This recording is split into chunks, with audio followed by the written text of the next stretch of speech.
శంకరుల గురించి ఎక్కడ చెప్పినా ఎప్పుడు చెప్పినా ఒక మాట చెప్తాం. నారాయణం పద్మభువం వశిష్ఠం శక్తించ తత్పుత్ర పరాశరంచ వ్యాసం శుకం గౌడపాదం మహాంతం గోవీంద్ర యోగీంద్ర మతాస్య శిష్యం అంటాం. శంకరాచార్యుల వారి యొక్క గురు పరంపర చెప్పేటప్పుడు ఈ శ్లోకం చెప్తాం. కంచి విడితే కామాక్షి అమ్మవారి దేవాలయంలో ఉన్నటువంటి శంకరాచార్య స్వామి వారి దేవస్థానంలో పైన ఈ మూర్తులని గురు పరంపర అంతా వరుస క్రమంలో ఉంటుంది. ఇదే ఇంకొకలా కూడా అంటారు. సదాశివతమారంభాం శంకరాచార్య మధ్యమాం అస్మదాచార్య పర్యంతాం వందే గురు పరంపరాం అంటాం. పరమశివుడు కూడా మొదటి గురువు, దక్షిణామూర్తి. కానీ నోటితో చెప్పినది లేదు. నారాయణం నోటితో చెప్పితే తప్ప అందరూ ఉద్ధరింపబడరు. అందరూ ఉద్ధరింపబడడానికి ముందు నోరు విప్పి మాట్లాడిన గురుస్వరూపం నారాయణ స్వరూపం. మహానుభావుడు శ్రీ మహావిష్ణువు నారాయణ స్వరూపంగా ఉండి అసలు ఈ లోకమంతా తరించడానికి మార్గాన్ని మొదటి ప్రబోధం చేశారు ఆయన. ఆయనే వేదం ఇచ్చారు. వేదమే ప్రమాణం. కాబట్టి ఆ నారాయణుడు వేదాన్ని చతుర్ముఖ బ్రహ్మగారికి ఇచ్చారు. కాబట్టి నారాయణం మొదటి గురువు. పద్మభువం పద్మము నుంచి పుట్టినటువంటి బ్రహ్మగారు ఆయనకు అందింది. ఇప్పుడు పద్మభువం చతుర్ముఖుడైనటువంటి చతుర్ముఖ బ్రహ్మగారు కూడా నోరు విప్పి ఎప్పుడు వేదాన్ని చదువుతూ సృష్టి చేస్తారు. కాబట్టి నారాయణం పద్మభువం వశిష్ఠం మారిపోయింది. ఇక్కడికి వచ్చేప్పటికి నారాయణం పద్మభువం దేవతా స్వరూపాలు, బ్రహ్మగారు విష్ణువు. వశిష్ఠం మనుష్యులు అనకూడదు, ఋషులది వేరైనటువంటి స్థితి. ఎందుకంటే మనకి కొన్ని తెగలు చెప్తారు. అందులో ఒకటి దేవతా సంబంధమైనటువంటిది ఒకటి, రెండవది మానుషం మనుష్య సంబంధం, 3 ఆసురం రాక్షస సంబంధం. ఈ 3 కాకుండా 4వ ఉంది, అదే ఆర్షం ఋషి. అందుకే ఋషికి తర్పణ ఉంది. అందుకే ఋషుల్ని మనుష్యులతో కలిపి చెప్పేయకూడదు, ఋషుల్ని వేరుగా చెప్తారు. ఆర్ష సంప్రదాయము అనడానికి కారణం ఏమిటంటే ఋషులు సమాధి ఎందు కూర్చుంటే వాళ్ళకి ఈశ్వరుడు యొక్క వాక్కులు వినపడ్డాయి. వాళ్ళు మంత్రద్రష్టలయ్యారు ఋషులు. వేదాహమేతం పురుషం మహాంతం ఆదిత్యవర్ణం తపసస్తు పారే సర్వాణి రూపాణి విచిత్య ధీర నామాని కృత్వాభివదన్యదాస్తే అని స్వతంత్రంగా మంత్రాలు రాసేయరు ఎవరును. అలా రాసేసుకోకూడదు. ఇప్పుడు కొత్తగా లోకంలో ఏదో విచిత్రమైన పోకడ బయలుదేరింది. లఘుగాయత్రి రాసేస్తున్నారు ఒక్కొక్క రూపం మీద ఒక్కొక్కటి. అలా ఉండదు. వేదప్రోక్తములై ఉంటాయి. వేదప్రోక్తములైనటువంటి మంత్రములు ఎక్కడుంటాయో ఆ మంత్రములు ఋషులు ధ్యానమునందుండగా సమాధి ఎందు వారికి వినబడ్డ ఈశ్వరవాక్కుగా వాళ్ళు ఆ మంత్రమునకు ద్రష్టలయ్యారు. అందుకే ప్రతి మంత్రానికి ఋషి అని ఉంటారు. ఆ ఋషికి వినపడింది మొట్టమొదట, వాళ్ళు ప్రచారం చేశారు. ఆ ఋషులు మనుష్య జాతిలో కలపకుండా వేరే చెప్తారు. అందుకే ఋషి తర్పణ అని వేరే తర్పణ ఉంటుంది వాళ్ళకి.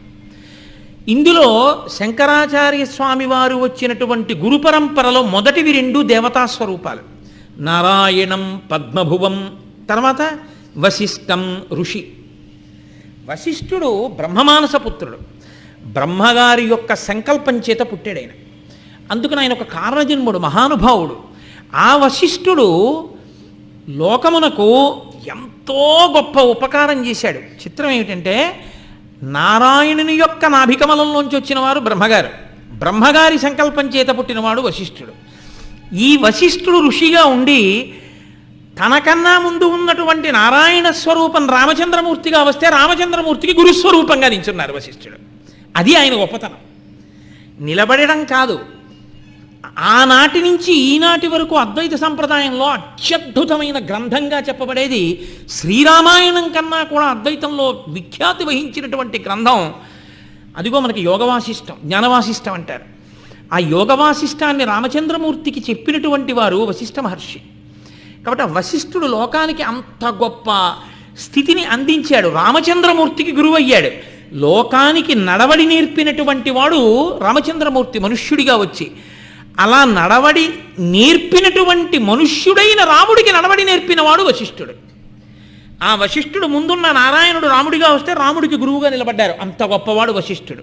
ఇంకా నేను దాని గురించి ఇంకా చెప్తూ విడితే అది అయ్యేది ఉండదు. ఎప్పటికీ శంకరాచార్యుల వారిలోకి వస్తాను. కాబట్టి నారాయణం పద్మభువం వశిష్ఠం శక్తించ ఆ వశిష్ఠుడి యొక్క కొడుకు శక్తి. ఇక్కడ వరకు మీరు ఒకటి గమనించాలి. కొడుకులు వెడుతోంది గురు పరంపర. నారాయణుని నాభికమలంలోంచి బ్రహ్మగారు, బ్రహ్మగారి మనస్సంకల్పం చేత వశిష్ఠుడు, వశిష్ఠుడి కొడుకు శక్తి. గురు పరంపర వెడుతోంది, దేవతాస్వరూపం ఋషిస్వరూపం వెడుతున్నాయి. తండ్రి కొడుకు అనుబంధంలో గురు సంప్రదాయం వెడుతోంది ఇక్కడ వరకు. కానీ గమ్మత్తు చూడండి, శక్తించ, ఈ శక్తి మహర్షి వశిష్ఠుడి యొక్క కొడుకు. ఈయన ఏం చేశారు అంటే, ఒకానొకప్పుడు వశిష్ఠ మహర్షి ఒక రాజుకి శాపం ఇవ్వవలసి వచ్చింది. దానికి ఒక ప్రత్యేకమైనటువంటి కారణం ఉంది. ఈశ్వరుడి లీలలు చాలా విచిత్రంగా ఉంటాయి. మాయామానుష స్వరూపం ఒక్కొక్కరి శక్తిని తెలియజేయడం కోసం ఎంతటి వాళ్ళని భ్రమలో ముంచుతూ ఉంటాడు. ఆయన సూర్యవంశంలో ఉన్నటువంటి రాజు వశిష్ఠుణ్ణి భోక్తగా నిర్ణయం చేసి తండ్రికి తద్దినం పెడుతున్నాడు. తండ్రికి తద్దినం పెడుతూ వంటవాడిని పిలిచి, ఆ రోజుల్లో మాంసం ఉండేవారు. అంటే ఇప్పుడు తినచ్చా అండి, బ్రాహ్మణులు కూడా నడక్కండి, గారె మాత్రమే తినమన్నారు. కలియుగంలో బ్రాహ్మణుడు తినకూడదని చెప్పారు. కాబట్టి ఆ రోజుల్లో మాంసం వండమంటే వంటవాడు మాంసం వండుతుంటే రాజుని పాడి చేయడం కోసం ఒక రాక్షసుడు వంటవాడి రూపంలో వంటశాలలోకి వెళ్ళి మనుష్య మాంసాన్ని వడ్డిపెట్టాడు. అది తెచ్చి రాజు తెలియక వశిష్ఠుడు విస్తట్లో వేశాడు. త్రికాలవేది అయినటువంటి వశిష్ఠుడు రాజు తనకి నరమాంసం వడ్డించాడు అని గుర్తించి, నీవు రాక్షసుడు వగుదువుగాక అని శపించాడు. మీరు వెంటనే ఒక మాట అడుగుతారు, నాకు తెలుసు, ఏమంటే త్రికాలవేది వడ్డించింది నరమాంసం అని తెలుసుకున్నవాడది రాజు వడ్డించింది కాదని తెలుసుకోలేడా అని అడుగుతారు. వశిష్ఠుడంతటి వాడు మాయలో పడ్డాడు అంటే ఏదో గొప్పది జరగడానికి ఈశ్వరుడు తన మాయని ప్రయోగించాడు అని మీరు గుర్తించవలసి ఉంటుంది. ఇప్పుడు ఆయన రాక్షసుడయ్యాడు. రాక్షసుడవుతూ ఆయనకి కోపం వచ్చింది. ఏ పాపం తెలియని నన్ను శపిస్తావా, గురువు అయినా నిన్ను శపిస్తానని నీళ్లు తీసుకుని మంత్రోచ్చాటనం చేశాడు. మంత్రి గారు వచ్చి అన్నాడు, గురువు గారిని శపిస్తే పుట్టగతులు ఉండవురా, తప్పో ఒప్పో అన్నారు గురువుగారు. అనుభవించడమే. గురువు గారిని శపించడం ఏమిటన్నాడు. నిజమే, గురువుని శపించను, కానీ నీళ్ళు ఇప్పుడు మంత్రించేశాను, చల్లడమే తర్వాయి. ఇప్పుడు గురువు మీద చల్లను. ఎక్కడ వేస్తే అక్కడ భూమి వేడెక్కుతుంది, కాలుతుంది. కాబట్టి ఎక్కడా చల్లుకోను, నా కాళ్ళ మీదే పోసుకుంటానని తన పాదాల మీద పోసుకుంటే పాదాలు కాలి బొబ్బలెక్కిపోయాయి. కల్మషపాదుడు అయ్యాడు ఆయన. ఆ రాజుని కల్మషపాదుడు అంటారు. ఆయన రాక్షసుడిగా తిరుగుతూ ఒకసారి వశిష్ఠ మహర్షి కొడుకుల్ని తినేసే ప్రయత్నంలో వశిష్ఠుని యొక్క కొడుకైన శక్తి మహర్షి దగ్గరికి వెళ్ళి నిలబడ్డారు. ఆయన బ్రహ్మ తేజస్సు చూడగానే ఈయనకున్న రాక్షసత్వమే పోయింది. అసలు పోయి మళ్ళీ రాజు అయిపోయాడు అంతే. ఆయన సాత్విక బుద్ధి ఆయనకు వచ్చేసింది. అంటే శక్తి మహర్షి ముందు నిలబడిన మాత్రం చేత ఒక రాక్షసుడికి రాక్షసత్వమే పోయిందంటే ఆయన ఎంత బ్రహ్మతేజోమయుడో, ఎంతటి బ్రహ్మజ్ఞానో మీరు ఆలోచించండి. కాబట్టి అదిగో అటువంటి బ్రహ్మజ్ఞాని అయినటువంటి వాడు గురు పరంపరలోకి వచ్చాడు. కాబట్టి నారాయణం పద్మభువం వశిష్టం శక్తించ తత్పుత్ర పరాశరంచ. ఆ శక్తి మహర్షి యొక్క కొడుకు పరాశరుడు. ఆ పరాశరుడు తర్వాత గురువు. ఈ పరాశర మహర్షి లోకానికి 2 అత్యద్భుతమైన కానుకలు అందించారు. ఈ పరాశరుడు అమ్మ కడుపులో ఉండగానే వేదాధ్యయనం అంతా పూర్తి చేశాడు. అంత గొప్పవాడే. ఒక్కొక్క గురుస్వరూపం అసలు ఆ నారాయణం పద్మభువం వశిష్టం శక్తించ తత్పుత్ర పరాశరంచ, ఆ శ్లోకం ఒక్కదాన్ని వ్యాఖ్యానం చేసి ఆ ఒక్క శ్లోకంలో ఉన్న విశేషాలు తెలుసుకుంటే మన పాపరాశి దగ్ధమైపోతుంది. అటువంటి మహాపురుషులు అందులో ఉన్న వాళ్ళందరూ. ఆ పరాశరుడు ఈ లోకానికి ఇచ్చిన 2 గొప్ప కానుకలు, ఒకటి వ్యాసుడు, రెండోది విష్ణు పురాణం. పరాశర మహర్షి ఇచ్చారు విష్ణు పురాణాన్ని. అలాగే మనకి వ్యాస భగవాను అనుగ్రహించిన వారు కూడా పరాశర మహర్షి. కాబట్టి శక్తించ తత్పుత్ర పరాశరంచ. పరాశర మహర్షి తర్వాత వ్యాసం. సరే, వ్యాసుడు గురించి ఎంత చెప్పినా అది అయ్యేది కాదు.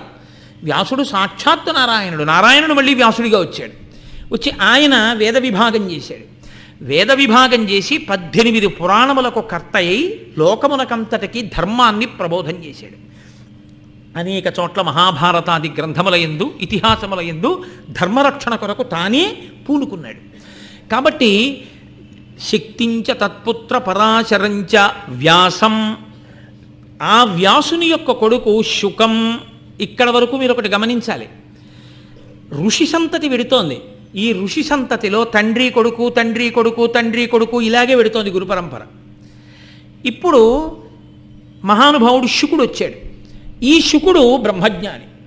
పుట్టుకతోనే ఆయనకి అసలు అమ్మ నాన్న ఏ వ్యామోహం లేదు, అసలు లోకంతో సంగమే లేదు. పుట్టుకతోనే బ్రహ్మజ్ఞాని ఆయన. అపురూపమైన సృష్టి. పరమేశ్వరుడు అప్పుడప్పుడు అజ్ఞానం ఉన్న వాళ్ళని కోట్ల కోట్ల మందిని సృష్టించాను, ఒక్క బ్రహ్మజ్ఞానిని కూడా సృష్టించి చూపిద్దామని సృష్టిస్తే అలా వచ్చిన అపురూపమైన స్వరూపం శుకబ్రహ్మ. ఆయన ఒక ఆవు పాలు పితికినంతసేపు కూడా ఒక ఊళ్ళో ఉండరు. ఎందుకు ఉండరు అంటే అంతకన్నా ఎక్కువసేపు ఉంటే ఆ ఊళ్ళో వాళ్ళతో పరిచయం వస్తుంది, పరిచయం వస్తే మనసులో కెడతారు, ఎందుకు వచ్చిన గొడవని వెళ్ళిపోతారు. ఆయన అంతటి వైరాగ్య సంపన్నుడు, బట్టే కట్టుకోనివాడు. శుకుడు గురించి ఒక మాట చెప్తారు. 5 ఏళ్ల ప్రాయంలో వెళ్ళిపోతున్నాడు అడవిలో. వెనక తండ్రి వ్యాసుడు పుత్రా పుత్రా పుత్రా అని అరుస్తున్నాడు. ఆయన పలకకుండా పరిగెత్తుకుంటూ వెళ్ళిపోతున్నాడు అడవిలో. చెట్లు, చేపలు, కొండలు, పర్వతములు, నదులు, సెలయేళ్ళు అన్నీ శుకుడి రూపంలో అరిచాయిట. ఏమి ఏమి ఏమి అని అరిచాయిట. అదేవిడు శుకుడి రూపంలో అవి పలకడం ఏమిటి అంటే మీరు ఒకటి గమనించాలి. పుత్రా పుత్రా పుత్రా అంటున్నది వ్యాసుడు ఒకడే, పుత్రుడికి జవాబు చెప్తున్నది లోకమంతా. బ్రహ్మజ్ఞాని సర్వభూతముల రూపాన్ని పొందేస్తాడు, అంతటా తానైపోతాడు ఆత్మగా. సమస్త పిపీలికాది పర్యంతమనందున్న ఆత్మ తానుగా నిలబడతాడు. ఇక తాను కానిదంటూ ఏది ఉండదు. కాబట్టి ఇప్పుడు ఆయన బదులు అన్నీ చెప్పేసాయి జవాబు. అంటే అంతటి బ్రహ్మనిష్ట కలిగిన వాడు శుకబ్రహ్మ. అటువంటి మహానుభావుడు వెళ్ళిపోతుంటే అప్సరసలు స్నానం చేస్తున్నారు నీటిలో. వాళ్ళు శుకబ్రహ్మ వెడుతున్నారు అని గబగబా లేచి వచ్చి ఒంటి మీద బట్ట లేకుండా నమస్కారం చేశారు. వెళ్ళిపోయాడు ఆయన. వెనక వ్యాసుడు వస్తున్నాడు. ఆ వ్యాసుడు కృష్ణాజినం కట్టుకుని ఉన్నాడు. కృష్ణాజినం కట్టుకుని పరిగెడుతున్నాడు పుత్రా పుత్రా అంటూ. వ్యాసుడు వస్తున్నాడు, బట్ట కట్టుకోండి అని వీళ్ళందరూ బట్ట కట్టుకుని నమస్కారం చేశారు. వ్యాసుడు ఆగి అన్నాడు, నేను వృద్ధుణ్ణి, నన్ను చూసి బట్ట కట్టుకున్నారు. నా వాడు కొడుకు చిన్నవాడు, వాణ్ణి చూసి బట్ట కట్టుకోకుండా నమస్కారం చేశారు, ఎందుకు అలా చేశారని అడిగారు. నీ కొడుక్కి బ్రహ్మం ఒక్కటే తెలిసి ఇంకొకటి తెలియదు, నీకు బ్రహ్మము కాకుండా చాలా తెలుసు, అందుకే నీకు నమస్కారం చేయలేదన్నారు. వ్యాసుడి కన్నా వ్యాసుడు కడుపున పుట్టిన శుకుడు అంత గొప్పవాడు. ఆయన ఆ పరంపరలో ఉన్న గురువు. అంటే అసలు ఎటువంటి గురు పరంపర మీరు ఆలోచించండి. అది అటువంటి గురు పరంపర. అందుకే ఆ పరంపర పేరు చెప్పి నమస్కరిస్తే చాలు, తరించిపోతాం. కాబట్టి వ్యాసం, శుకం, గౌడపాదం ఇక్కడ మారిపోయింది. శుకుడి కొడుకు గురువు అయ్యాడని లేదు గురు పరంపర. ఇక్కడ వరకు కొడుకులు గురు పరంపరలో వచ్చారు అని చెప్పచ్చు. కానీ శుకం తర్వాత వచ్చిన గౌడపాదం మహాంతం, మహాత్ముడైనటువంటి గౌడపాదుడు. ఈ గౌడపాదుడు గురు పరంపరలోకి వచ్చారు. మనం ఇక్కడ నుంచి సాధారణంగా ఏమంటామంటే గౌడపాద భగవత్పాదులు, గోవింద భగవత్పాదులు, శంకర భగవత్పాదులు అంటాం. అలా అనడానికి ఒక కారణం ఉంది. మనందరం మనుష్య శరీరమును పొందినటువంటి వాళ్ళ యొక్క గొప్ప ప్రయోజనం ఏమిటంటే భగవంతుని యొక్క పాదములు పట్టుకోవడం. భగవంతుని పాదములు పట్టుకోవడానికి నిచ్చెన ఒకటి దొరకాలి. ఆ నిచ్చెన ఎక్కితే ఆ పాదములు దొరుకుతాయి. ఏ నిచ్చెన పట్టుకుంటే ఆ పాదములు దొరుకుతాయో అటువంటి పాదములు, ఏ పాదములు నిచ్చెనగా ఉన్నాయో, ఏ పాదములు పట్టుకుంటే భగవంతుడి పాదములు దొరుకుతాయో ఆ పాదములను భగవత్పాదులని పిలుస్తారు. శంకర భగవత్పాదులు అంటే శంకరుల పాదములు పట్టుకుంటే నువ్వు భగవంతుడి పాదములు పట్టేసుకుంటావు. గోవింద భగవత్పాదులు, గోవింద భగవత్పాదుల పాదములు పట్టుకుంటే భగవంతుడి పాదాలు దొరుకుతాయి. గౌడ భగవత్పాదుల పాదములు పట్టుకుంటే నీకు భగవంతుడి పాదములు దొరికేస్తాయి. భగవంతుడి పాదములు అందేటట్టు చెయ్యగలిగిన పాదములు కలిగినటువంటి మహాపురుషుడు కాబట్టి ఆయన భగవత్పాదులని పిలుస్తాం. అందుకని శంకర భగవత్పాదులు. అక్కడికి వచ్చేటప్పటికి శుకం, తర్వాత గౌడపాదం, గౌడపాదులు వచ్చారు. ఎవరి గౌడపాదులు? ఆయనకి అసలు గౌడ అనేది దేశ సంబంధం, ఆయన పేరు ఏమిటో తెలియదు. ఎలా వచ్చారు మరి అంటే ఇక్కడ చాలా పెద్ద చమత్కారమే జరిగింది. శంకరాచార్య స్వామి వారి అవతారం రావడానికి ఎంత పెద్ద పునాది పడిందో చూడండి. ఎంత పెద్ద పునాది పడితే తప్ప శంకరులనే మహాహర్మ్యం కట్టడం కుదరదు. పతంజలి అని ఒక మహానుభావుడు, శ్రీ మహావిష్ణువు ఒకానొకప్పుడు కూర్చుని మంచి సంతోషాన్ని పొందారు. అద్వైత స్థితి అంటారు. గొప్ప ఆనందం పొందుతున్నారు ఆయన. ఆనందం పొందుతుంటే ఆయన కూర్చునేది, పడుకునేది, ఆయన గొడుగ్గా పట్టుకునేది శేషుడు కదా. ఆ శేషుడు అన్నాడు, మహానుభావ బరువెక్కిపోయావు, మొయ్యలేకపోతున్నాను, ఎందుకింత బరువెక్కావు అని అడిగాడు. అడిగితే విష్ణు అన్నారు, శివుడి నర్తనం నా హృదయంలో చూస్తున్నాను, శివుడు నర్తిస్తున్నాడు నా గుండెల్లో. శివుడు నా గుండెల్లో నర్తిస్తున్న కారణం చేత నా బరువు నువ్వు మొయ్యలేకపోయావు శేషా అన్నాడు. అంటే శేషుడు అన్నాడు, ఆ నర్తిస్తేనే మీరంతా ఆనందాన్ని పొంది బరువైపోయారే, నేనెప్పుడు చూస్తానా శివనర్తనం అని అడిగాడు. అడిగితే పరమశివుడు అన్నాడు, ఎప్పుడో ఎందుకు చిదంబరం వెళ్ళు, నటరాజుగా నర్తిస్తుంటాడు, వెళ్ళి చూడన్నాడు. అంటే ఇప్పుడు శేషుడు ఈ భూమండలం మీద చిదంబర క్షేత్రానికి రావాలి. అందుకే చిదంబర క్షేత్రంలో నటరాజస్వామి వారికి యువతల పెరుమాళ్ళు అని శ్రీ మహావిష్ణువు ఉంటారు. అందుకే అక్కడికి వెళ్ళి అప్పయ్య దీక్షితుల వారు పొంగిపోయి మానాథుడు ఉమానాథుడు ఇక్కడే ఉన్నారు అని కీర్తన చేశారు. మా అంటే లక్ష్మీదేవి, మానాథుడు అంటే విష్ణువు, ఉమానాథుడు అంటే శివుడు. ఒక పరబ్రహ్మము రెండుగా ఇక్కడే ఉంది చిదంబరంలో అని స్తోత్రం చేశారు. అక్కడికి వెళ్ళాలి ఈ ఆదిశేషుడు. ఆదిశేషుడు వెళ్ళాలి కాబట్టి ఆయన పైనుంచి ఓ చిన్న పాము పిల్ల రూపంలో కింద పడుతున్నారు. పడేటప్పుడు చిత్రం ఏంటంటే అత్రి మహర్షి యొక్క వంశంలో పుట్టారు. శంకరాచార్యుల వారిది కూడా పూర్వాశ్రమంలో ఆత్రేయస గోత్రం, అలాగే పతంజలిది కూడా ఆత్రేయస గోత్రం. కాబట్టి పైనుంచి పడుతున్నాడు ఆయన. పడుతున్నప్పుడు అదే సమయంలో అత్రి పుత్రుడిగా పుట్టాలి కాబట్టి ఆయన భార్య సూర్యభగవానుండి ప్రార్థన చేస్తోంది. చేతిలో అంజలి ఘటించి నీరు పట్టుకుని, నాకు ఒక గొప్ప తేజోవంతుడు లోకమునకంతటికి భిక్ష పెట్టగలిగిన కొడుకు కావాలి అని నమస్కరిస్తోంది. అప్పుడు ఒక పావు రూపంలో వచ్చి చేతి మీద పడ్డాడు ఆయన. పత అంటే పడ్డాం, అంజలి, నేను అంజలి ఘటిస్తుండగా వచ్చి చేతి మీద పడ్డావు కాబట్టి నీకు పతంజలి అని పేరుంచుతున్నాను అంది ఆవిడ. ఆవిడ కడుపున పుట్టాడు ఆయన. ఇప్పుడు ఆయన ఒక చమత్కారం చేశాడు. అందుకే మీరు ఇప్పటికీ నటరాజస్వామి వారి మూర్తిని చూస్తే ఒక చిత్రం ఉంటుంది, మీరు కంచిలో చూడాలి. నటరాజస్వామి వారికి ఒక పక్కన పులిమొహం పైకుండి కింద మనుష్య శరీరం ఉన్నటువంటిది ఒకటి ఉంటుంది, పాము మొహం ఉండి మనుష్య శరీరం ఉన్నది ఒకటి ఉంటుంది. ఈ రెండు ఏమి క్రూరం కావు. ఒకరు వ్యాఘ్రపాదుడు, ఒకరు పతంజలి, వాళ్ళిద్దరు. ఇందులో ఈ ఆదిశేషుడు చిదంబరాన్ని చేరుకున్నాడు. చేసుకుని పరమేశ్వర నర్తనం చూశాడు ఆయన. చూసి ఆయన అనుకున్నాడు, పరమేశ్వర నర్తనం చూసి ఆనందించడంలో గొప్పే ఉందరా, శ్రీ మహావిష్ణువుకి సేవ చేశా, శయనంగా సేవ చేశాను, గొడుగుగా సేవ చేశాను, మహానుభావుడికి ఆసనంగా సేవ చేశాను. పరమశివుడికి కూడా నేను ఏదైనా ఒక గొప్ప సేవ చెయ్యాలి. పరమశివుడు ఇంత గొప్ప నర్తనం చేస్తాడు కదా, చూస్తూ కూర్చోవడం ఏమిట్రా, ఆయనతో కలిసి తిరగాలంటే, ఆయన నర్తిస్తున్నప్పుడు ఆయనలో నేను ఒక అంతర్భాగం అయిపోవాలంటే ఏం చెయ్యాలని ఆలోచించాడు. నేను వెళ్ళి ఆయన పాదానికి ఒక గజ్జగా చుట్టుకుంటాను, పాదమంజీరంగా. ఆయన నర్తిస్తున్నప్పుడు ఆయన పాద విన్యాసంలో కదులుతాను నేను కూడా. అప్పుడు పరమశివుడి పాదములు కదులుతున్నప్పుడు ఆయన పాదములను పట్టుకుని నేను కదులుతాను, కదిలి తరిస్తానని ఆదిశేషుడు ఆయన పాదాన్ని పట్టుకున్నాడు. పట్టుకుని చిదంబరంలో ఆయన కదిలి ఆదిశేషుడు సంతోషించాడు. సంతోషించిన మహానుభావుడు ఒక సంకల్పం చేశాడు. పాణిని అని ఒక మహర్షి, ఆయన పరమశివుడు నర్తన చేసేటప్పుడు చేతిలో మ్రోగించినటువంటి ఢమరుకలోంచి వచ్చినటువంటి శబ్దాలతో మహేశ్వర సూత్ర రచన చేశాడు. అవి అందరికీ అందేవి కాదు, మహావిద్వాంసులు తప్ప వారిని తెలుసుకోలేరు అంటారు పెద్దలు. అటువంటి మహేశ్వర సూత్రములు అందరూ తెలుసుకోలేరు కాబట్టి దానికి వ్యాఖ్యానం చేసి లోకోపకారం చేయమన్నారు శ్రీ మహావిష్ణువు ఆదిశేషుడు బయలుదేరినప్పుడు. కాబట్టి ఇప్పుడు దానికి వ్యాకరణ భాష్యం ఇవ్వడం కోసమని మహాభాష్య రచన చేశారు. మహాభాష్య వ్యాఖ్యాపటుచయనం ఆరోపయతివా అంటారు మూకశంకర్లు. మహాభాష్యము అంటారు దాన్ని. మహాభాష్య రచన చేశారు వ్యాకరణం పతంజలి. ఆయన ఈ లోకంలో ఉండేటటువంటి వారందరి యొక్క పాపములు పోవడం కోసమని మూడిచ్చారు. పాపము మూడిటితో జరుగుతుంది, మనో వాక్ కాయ. మనసు చేత జరుగుతుంది, వాక్ నోటితో జరుగుతుంది, కాయ శరీరము వలన జరుగుతుంది. ఈ మూడు పోవడానికి ఆయన ఏమి ఇచ్చారంటే మనసుని నిగ్రహించడం కోసమని యోగ సూత్రములను ఇచ్చారు.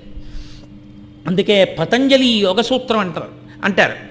మనసుని ఎలా నిలబెట్టాలో, ఎలా ఈశ్వరుణ్ణి ధ్యానం చెయ్యాలో అన్నీ చెప్పిన మహానుభావుడు పతంజలి. అలాగే వాక్కు యందు దోషం రాకుండా వాక్య నిర్మాణము ఖచ్చితంగా ఉండేటట్టుగా అనుగ్రహించడం కోసమని ఆయన జనులకు ఇచ్చిన సాధనం వ్యాకరణ భాష్యం, అదే మహాభాష్యం. కాబట్టి వ్యాకరణాన్ని ఇచ్చారు. మూడవది శరీరమునకు కలిగేటటువంటి రుగ్మత, ఎంత మంచి మనసైనా ఎంత మంచి మాట ఉన్నా ఆరోగ్యం పాడైందనుకోండి ఏమి ఈశ్వరుణ్ణి సేవిస్తాడు? మోకాలు నొప్పి ఎక్కువైపోయింది అనుకోండి, ఇక నేను కూర్చుని చేసే ప్రసంగాలు ఎలా కుదురుతాయి కదా? శరీరం అనుమతించాలి కదా. కాబట్టి శరీరం అనుమతించాలి అంటే శరీరమునకు వచ్చిన రోగాన్ని పోగొట్టడం కోసం ఆత్రేయ సంహిత ఇచ్చాడు. ఇచ్చి మనకి వైద్యం నేర్పాడు. ఈ 3 పతంజలి ఈ లోకానికి ఇచ్చిన అనుగ్రహం. ఏమిటండి మీరు మధ్యలో పతంజలి ఇవన్నీ చెప్తున్నారు ఏమిటి? గౌడపాదులు కదా అన్నారు. శుకం గౌడపాదం మహాంతం అన్నారు కదా.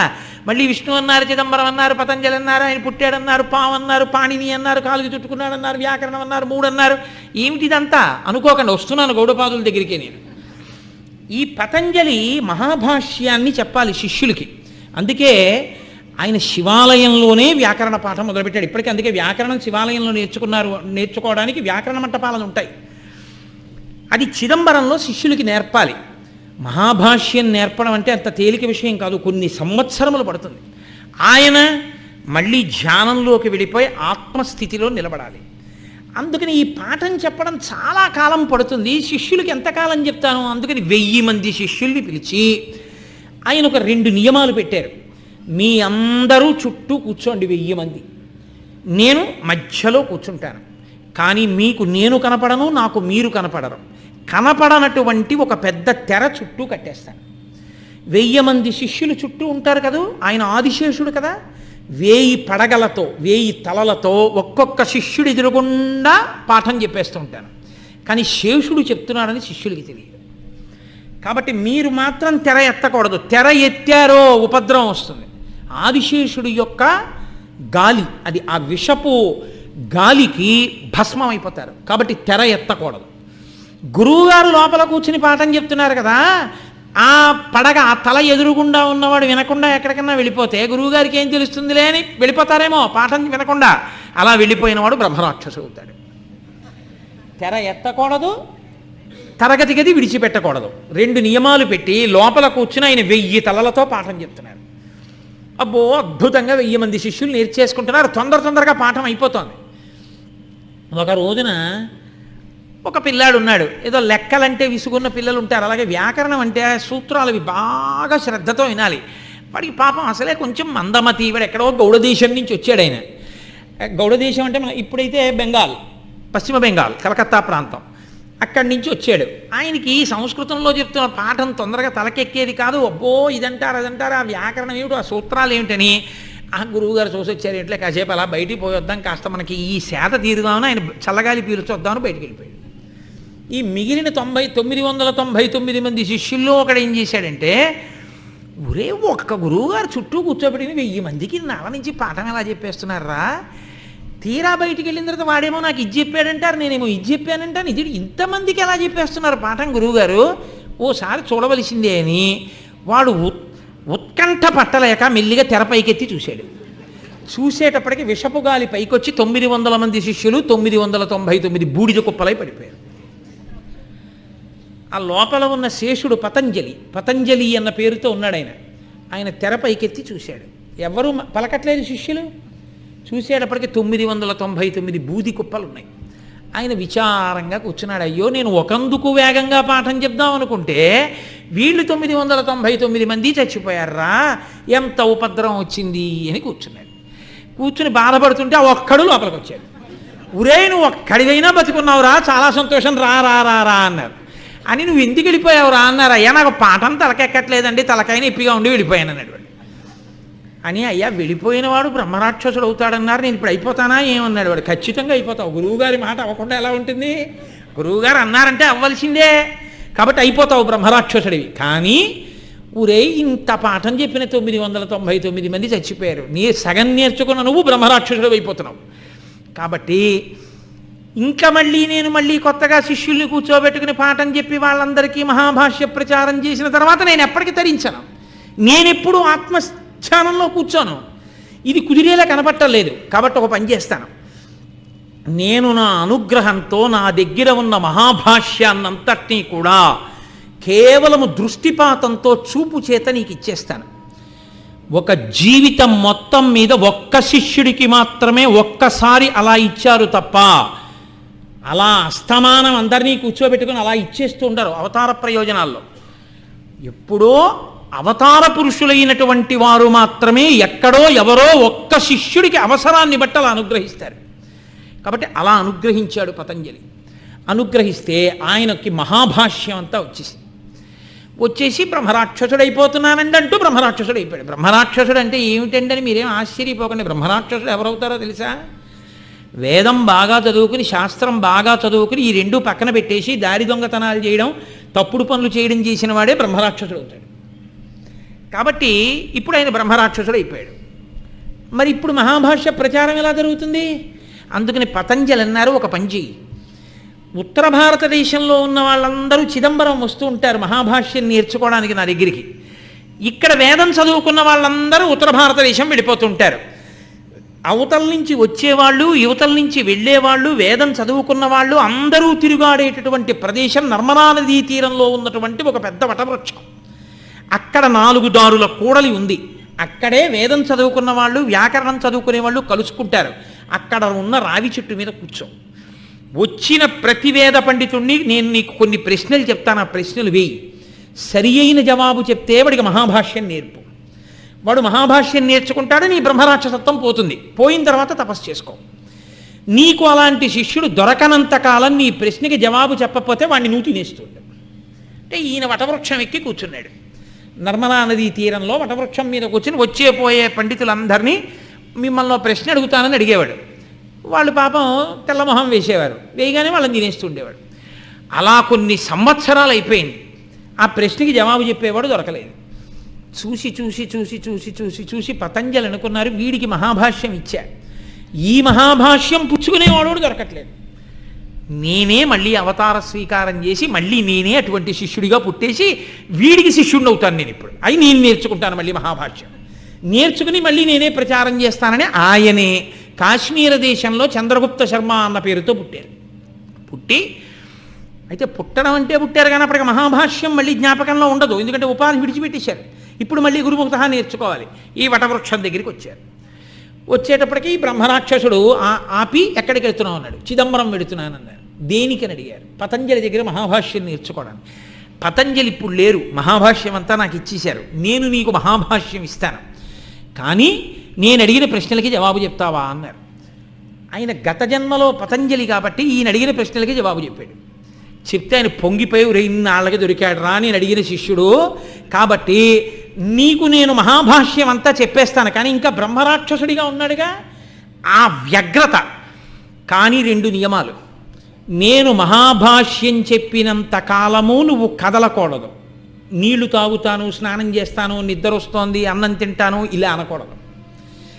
నేను చెప్పినంతసేపు తలెత్తకుండా రాసేసుకుంటూ ఉండాలి. పెన్లో సిరా అయిపోయిందండి, లేకపోతే కాగితాలు అయిపోయాయండి, ఒక్కసారి వెళ్ళొస్తానండి అంటే నేను ఆపను. రాత్రి ఆపను, పగలాపను. నాకు ఎంతసేపు ఇష్టం అనిపిస్తే అంతసేపు చెప్తాను, అయిపోయే వరకు చెప్తాను. రాసుకుంటావా అన్నారు. అంటే విద్యార్థి అంటే ఎంత తాపత్రయం ఉండాలో చూడండి. ఆ చంద్రగుప్త శర్మ అన్నాడు, నేను అలాగే నేర్చుకుంటాను అన్నాడు. అంటే ఆయన అన్నాడు, కింద కూర్చుని చెప్పను, చెట్టు మీద కూర్చుని చెప్తాను, నువ్వు కొమ్మ మీద కూర్చుని వినండి. అమ్మ బాబోయ్ అలాగా, సరే పదండి అన్నారు.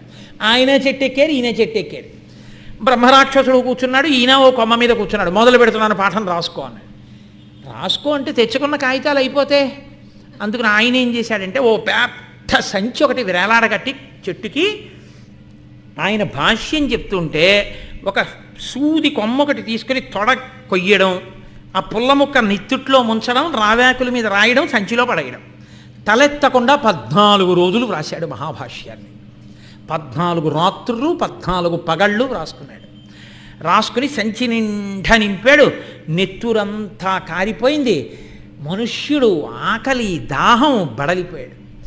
అయిపోయింది అబ్బాయి, నీకు మహాభాష్యం అంతా ఇచ్చేశాను, చదువుకో, ఇప్పటికే నీకు చాలా వచ్చేసింది అన్నాడు. గురువుగారు కటాక్షించారండి అని అనలేక నీరసంగా అన్నాడు. పాపం అన్న తర్వాత ఆయన ఎప్పుడైతే మహాభాష్యం ఇచ్చేశాడో ఆయన శాపం పోయింది. ఆయన మామూలు స్థితిని పొందేశాడు. గౌడ దేశం నుంచి వచ్చి చదువుకున్నవాడు మందమతి కాబట్టి ఆయన్ని గౌడుడు అనేవారు. పేరు కూడా తెలియదు, పెద్ద తెలివి తక్కువ వాడరా, బెంగాల్ నుంచి వచ్చాడనడానికి గౌడుడు అంటూ ఉండేవారు. ఈ గౌడుడన్న పేరే ఆయనకు ఉండిపోయింది బ్రహ్మరాక్షసత్వం తర్వాత కూడా. ఆయన మహాభాష్యం ఇచ్చేశాను కాబట్టి ఇప్పుడు నేను తరించాలి, నాకు సరైన గురువు ఎక్కడ దొరుకుతాడు అని అడిగారు. ఉత్తరాన బదరికాశ్రమంలో శుకబ్రహ్మ ఉన్నారు, మీరు ఆయన దగ్గరికి వెళ్ళి ఆయన దగ్గర ఆత్మజ్ఞానం నేర్చుకోండి అన్నారు. ఈ గౌడుడు బదరికాశ్రమానికి వెళ్ళి శుకబ్రహ్మ పాదాలు పట్టుకున్నారు. అయ్యా నన్ను తరింప చెయ్యండి అని. శుకబ్రహ్మ అన్నారు, నీకు సన్యాసాశ్రమం ఇస్తాను, సన్యాసాశ్రమ స్వీకారం చేసి నువ్వు మహావాక్య విచారణం చేసి తత్వమునందు నిలబడి బ్రహ్మజ్ఞానివి కా అన్నారు. సరే ఇమ్మన్నారు. అంటే ఆయన సన్యాసాశ్రమ స్వీకారం చేశాడు. మహాభాష్యం ఇచ్చిన తర్వాత శుకబ్రహ్మ అనుగ్రహంతో ఆయన పెద్ద బ్రహ్మజ్ఞానిగా మారాడు. ఆయనే గౌడపాదులు. ఇంత తిరిగితే శుకబ్రహ్మ తర్వాత గౌడపాదాచార్యుల వారు అక్కడ వచ్చారు. అప్పుడు కాబట్టి నారాయణం పద్మభువం వశిష్టం శక్తించ తత్పుత్ర పరాశరంచ వ్యాసం శుకం గౌడపాదం మహాంతం.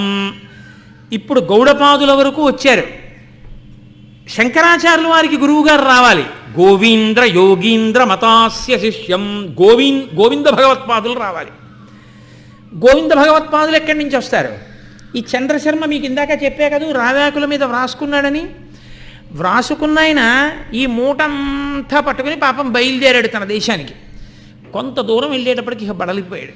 ఇక నడవలేక ఆ మూట అక్కడ పడేసి ఆదమరిచి నేల మీద పడి నిద్రపోయాడు. నిద్రపోతే ఒక మేక వచ్చి కొన్ని ఆకులు తినేసింది. అందులో దాన్ని అజభక్షిత భాష్యము అంటారు. అది ఇప్పటికీ లోకంలో ప్రచారంలో లేదు, మహాభాష్యంలో. అది మేక తినేసింది. అందుకని ఆ భాగాన్ని అజభక్షిత భాష్యము అని పిలుస్తారు. ఇక మిగిలిన భాష్య భాగం మిగిలింది. ఎక్కడ ఇది పోతుందో, ఎవరైనా మనుష్యులు ఇల్లు కనపడే వరకు దీన్ని ఈడుచుకుపోదామని పాపం అలాగే పట్టుకుని తీసుకెళ్ళి ఆ మూట ఒక వైశ్యుల ఇంట్లో పెట్టి, అయ్యా నేను పడుకుంటాను లేపకండని పడుకుని నిద్రపోయాడు. ఎంత నిద్రపోయాడంటే అన్నానికి లేవయా అన్నా లేచేవాడు కాదు. అప్పటికే ఇలా అయిపోయాడు, సన్నహ ఇక ప్రాణోత్క్రమణం అయిపోతుందేమో అన్నట్టు అయిపోయాడు. ఆ ఇంటి యజమాని వైశ్యుడికి ఒక కూతురుంది. ఆమె ఈ పిల్లవాడి తేజస్సు అందచందాలు చూసి ఆయన్ని మోహించింది. ఎలా అయినా ఈ పిల్లవాడిని బతికించాలని చెప్పి ఆమెకి వైద్యం తెలుసు. ఆమె పెరుగన్నం మెత్తగా చేసి అతని పొట్ట మీద రోజు రుద్దేది కొంతసేపు. ఆ రోమకూపములు ఈ పెరుగన్న సారాన్ని పీల్చుకుని ఆ పిల్లవాడు మెల్లిమెల్లిగా శక్తి పుంజుకుని ఓ రోజు తెలివచ్చింది. తెలివస్తూనే ఆయన అన్నాడు, నా ఆకులు ఉన్నాయా అన్నాడు. అక్కడే ఉంది నీ ఆకుల మూట అందాడు. అంటే అదే మహాభాష్యం అమ్మా, నా మూట ఇచ్చి నా మూటటుకు బయలుదేరిపాడు. అంటే ఆ పిల్ల వచ్చింది, ఎక్కడికి వెళ్ళిపోతావు, నీ పొట్టకి పెరుగన్నం రాసి బతికించింది నువ్వు వెళ్ళిపోవడానికి కాదు, నన్ను పెళ్ళాడంది. అంటే ఆయన అన్నాడు, నాకు పెళ్ళెందుకు, నేను మహాభాష్య ప్రచారం చేయాలి శిష్యులకి, వెళ్ళిపోతానన్నాడు. అంటే వైశ్యుడు వచ్చి అన్నాడు, నా కూతురు కష్టపడి బతికించింది, నిన్ను భర్తని చేసుకుందాం అంది, వెళ్ళిపోతానంటావేమిటి, రాజుగారి దగ్గరికి ఎడదాం, రాజుగారి ఏం చెప్తే చేద్దాం పదన్నాడు. అంటే ఈయన ఆకుల మూటట్టుకుని రాజుగారి దగ్గరికి బయలుదేరాడు. ఈ వైశ్యుడు ఈ చంద్రగుప్త శర్మని తీసుకుని రాజుగారి దగ్గరికి వెళ్ళాడు, ఈయన మీద ఫిర్యాదు చేసి విచారణ చేయించడానికి. రాజుగారి సింహాసనం మీద కూర్చుని చూశాడు ఆ వస్తున్న పిల్లాన్ని. అబ్బా ఎంత తేజోమూర్తిరా, నాకున్న ఒక్కగానొక్క కూతురికి పెళ్లి చెయ్యాలనుకున్నా, వీడిని చూస్తే చాలా గొప్పగా ఉన్నాడు, వీడికి ఇచ్చి పెళ్లి చెయ్యాలనుకున్నాడు. ఉన్న వైశ్యకన్య చాలక క్షత్రియ కన్య ఒకత్తి బయలుదేరి. కానీ ఈయన చూస్తే బ్రహ్మ తేజస్సుతో ఉన్నాడు, బ్రాహ్మణుల్లా ఉన్నాడు. ఈ పిల్లవాడికి క్షత్రియ కన్యని ఇవ్వచ్చా అడుగుదామని ప్రధానమంత్రిని పిలిచాడు. ఆ ప్రధానమంత్రి బ్రాహ్మణుడు. ఏమయ్యా మంత్రి, అదిగో ఆ పిల్లవాడిని చూడు, వాడికి నా కూతురుని ఇవ్వచ్చా అన్నాడు.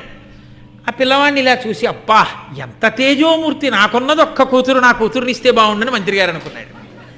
చంద్రశర్మ అనుకున్నాడు, ఇదంతా ఏదో ఈశ్వరానుగ్రహంలా ఉందిరా, ఇక ఎలా జరిగితే అలా, మనం ఏమీ పెట్టుకోవద్దు పూచి అనుకున్నాడు. ఇప్పుడు మంత్రి గారు అన్నారు, అయ్యా పిల్లని ఇవ్వచ్చు, కానీ ఒక్క నియమమున ఉంటుంది, ఒక బ్రాహ్మణుడు ఏకకాలమునందు చేసుకోవాలి అంటే 4 వర్ణములను చేసేసుకోవాలి. కాబట్టి ఇప్పుడు 4వ పిల్లని కూడా చూసేద్దామన్నారు. అంటే ప్రతిరోజు భక్తి శ్రద్ధలతో ఉండి ఆ అంతఃపురానికి వెన్న తెచ్చే గొల్లపిల్ల ఒకటి ఉంది, ఆ పిల్లని కూడా నువ్వు చేసుకుంటావంటే, అబ్బో ఇంత తేజోరాశి మహానుభావుడిని చేసుకుంటానంది.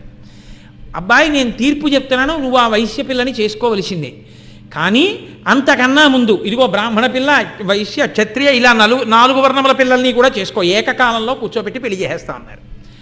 ఆయన అనుకున్నాడు, నా ఆకుల మూట జాగ్రత్తగా పెట్టండి చాలు, 4గురిని చేసేసుకుంటారన్నాడు. నలుగురు పిల్లల్ని చేసేసుకున్నాడు, నలుగురితోనూ సంసారంలో ఉన్నాడు. మీరు వెంటనే నన్ను ప్రశ్న వేయచ్చు, ఏమంటే మరి ఇలా చేస్తే మరి ఆయన తేజస్సు పాడైపోదా అని. మీతో నేను ఒక్క మాట మనవి చేయవలసి ఉంటుంది, అంతకన్నా చెప్పడం కుదరదు, మీరు దాన్ని బట్టి పట్టుకోవలసి ఉంటుంది. అల్ప తేజస్సు అని ఉంటుంది, చాలా తక్కువ తేజస్సు. కొవ్వొత్తి వెలుగుతోంది అనుకోండి, దాని మీద చెంచాతో నీళ్లు పోస్తే నిధనం అయిపోతుంది. పెద్ద అగ్ని కాలుతోంది, చెంచాతో నీళ్లు పోస్తే నీళ్లు ఆవిరవుతాయి. అంతటి మహాతేజోమూర్తుల యొక్క తేజస్సు నశించదు. వాళ్ళు చేసేటటువంటి కార్యముల చేత, అంటే నా ఉద్దేశం అలా అందరినీ చెయ్యమని కాదు, అది కొంతమంది కారణజన్ములకు చెల్లిందంతే. కాబట్టి ఆయన నలుగురిని ఏకకాలమునందు వివాహం చేసుకుని నలుగురికి కొడుకులు పుట్టారు. పుట్టిన తర్వాత నలుగురికి మహాభాష్యం నేర్పాడు. అమ్మయ్యా, నా పని పూర్తయిపోయింది, ఇప్పుడు నేను నలుగురు పిల్లలకి నేర్పేశాను కాబట్టి ఇప్పుడు సంతోషంగా నేను మళ్ళీ ఆత్మస్థితిలోకి వెళ్ళిపోతాను. నేను పరమేశ్వరుణ్ణి తెలుసుకుని అద్వైతానుభూతి యందు నిలబడతాను. కాబట్టి నేను వెళ్ళిపోతున్నానని చెప్పి ఇల్లు విడిచిపెట్టి వెళ్ళిపోయాడు. వెళ్ళిపోయినటువంటి వాడు వెళ్ళి ఎవరు ఇతపూర్వం బ్రహ్మరాక్షసుడి రూపంలో ఉండి తనకి మహాభాష్యమంతా చెప్పి సన్యాసం తీసుకుని శుకబ్రహ్మకి శిష్యుడిగా ఇవాళ గౌడపాదాచార్య స్వామి వారిగా ఉన్నారో ఆయన దగ్గరకే వెళ్ళి, అయ్యా నాకు సన్యాసం ఇవ్వండి అని అడిగాడు. నీకు గోవిందపాదాచార్య నామంతో సన్యాసం ఇస్తున్నానని సన్యాసం ఇచ్చి, సన్యాసనామం గోవిందపాదాచార్య. ఆయనకి సన్యాసం ఇచ్చి ఒక మాట చెప్పారు, నువ్వు నర్మదా నదీ తీరంలో ఈ రావి చెట్టు దగ్గర ఈ గుహలోనే కూర్చో. రాబోయే కాలంలో భారతదేశంలో 72 అవైదికమైన మతములు ప్రవేశిస్తాయి. 72 అవైదికమైన మతములను తన వాగ్జరితో కొట్టిపారయ్యగలిగినటువంటి ఒక మహాపురుషుడిగా పరమశివుడే శంకరాచార్య స్వామిగా ఆవిర్భవించబోతున్నాడు. ఆ శంకరాచార్యుల వారికి సన్యాసనామాన్ని ఇచ్చి తత్వోపదేశం చెయ్యడానికి నువ్వు గురువుగా ఉండు అని కూర్చోబెట్టారు. ఆ చంద్రశర్మే గోవిందపాదాచార్య స్వామి. ఆ గోవిందపాదాచార్య స్వామి శిష్యులే మన శంకర భగవత్పాదాచార్య స్వామి. ఇది గౌడపాద, గోవిందపాదాచార్య, శంకరాచార్య గురు పరంపర.